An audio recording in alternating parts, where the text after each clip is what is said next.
Hi అండి. Hi అండి. Okay. ఇప్పుడు చూసుకున్నట్లయితే జూబ్లీహిల్స్ నియోజకవర్గంలో ఉప ఎన్నికలు అనేది రాబోతున్నాయి కదా. సో ఇప్పుడు నవీన్ యాదవ్ గారికి అయితే సీట్ ఇచ్చారు. సో ఎవరు గెలిస్తే అవకాశం ఉంటారు?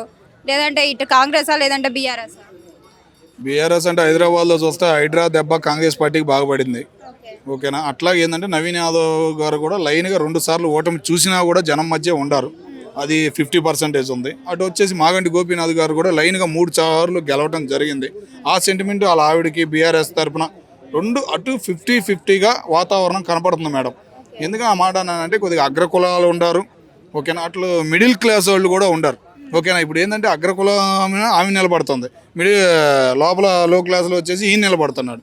ఏంటంటే కొద్దిగా టీడీపీ ఈయన వీళ్ళ నాన్నగారు కూడా నవీన్ యాదవ్ వాళ్ళ నాన్నగారు కూడా ఒకప్పుడు టీడీపీ నుంచే పైకి వచ్చిన మనిషి.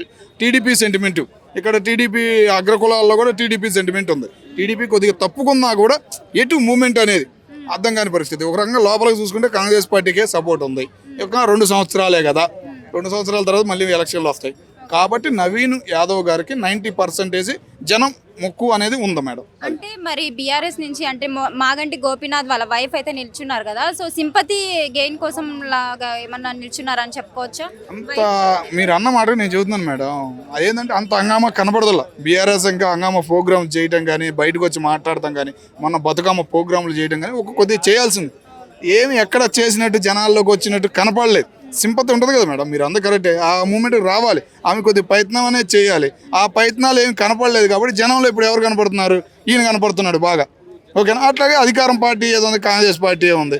జూబ్లీహిల్స్లో కొద్దిగా హైడ్రా అనేది పడలేదు కాబట్టి నవీన్ యాదవ్ గారికి అవకాశం ఉందన్న ఫీలింగ్ కలుగుతుంది ఎవరికైనా కానీ. మరి ఈ 2 సంవత్సరాల కాంగ్రెస్ పరిపాలన ఎలా ఉంది? పర్లేదు మేడం, ఒక హైడ్రా తప్ప మిగతా వాళ్ళకి పర్లేదు. ఉచిత బస్సు కానీ, రేషన్ కార్డు 9 సంవత్సరాలు తెలంగాణ తెచ్చుకున్న జనానికి రేషన్ కార్డు లేదు. ఒక రేషన్ కార్డు ఉపయోగం అనేది సామాన్యుడికి తెలుసు, అందరికీ తెలుసు. ఆ రేషన్ కార్డే లేదు. కానీ ఇప్పుడు అప్లై చేసుకున్న 2 రోజులకే మిడిల్ క్లాస్ వాళ్ళకి అందరికీ రేషన్ కార్డు వస్తుంటే కొద్దిగా హ్యాపీనెస్ అనేది కనపడుతుంది. ఆ మూమెంట్ అనేది కార్మికుల్లో ఉంది కాబట్టి అవకాశం కాంగ్రెస్ పార్టీకే ఉందని అనుకుంటున్నాం. అంటే మళ్ళీ కూడా కాంగ్రెస్ వస్తుంది అంటారా అధికారంలోకి? చెప్పలేము మేడం, ఆ చివరి మూమెంట్ ఎట్లా ఉండిద్దో ఏందో అనేది చెప్పలేము. ఏంటంటే ఆయన ప్రకటించిన అన్ని పథకాలు, లక్ష్మి కానీ, కళ్యాణ లక్ష్మి ఏయో చెప్పారు. అన్నీ ఏం లేదు, ఒకటో రెండో ఏది హైదరాబాద్ ఆదాయం ఉన్నా కూడా 1-2 జరుగుతున్నాయి. మరి ఎట్లా ఉండిద్దో మూమెంట్ అనేది చెప్పలేము. అది థ్యాంక్ యూ.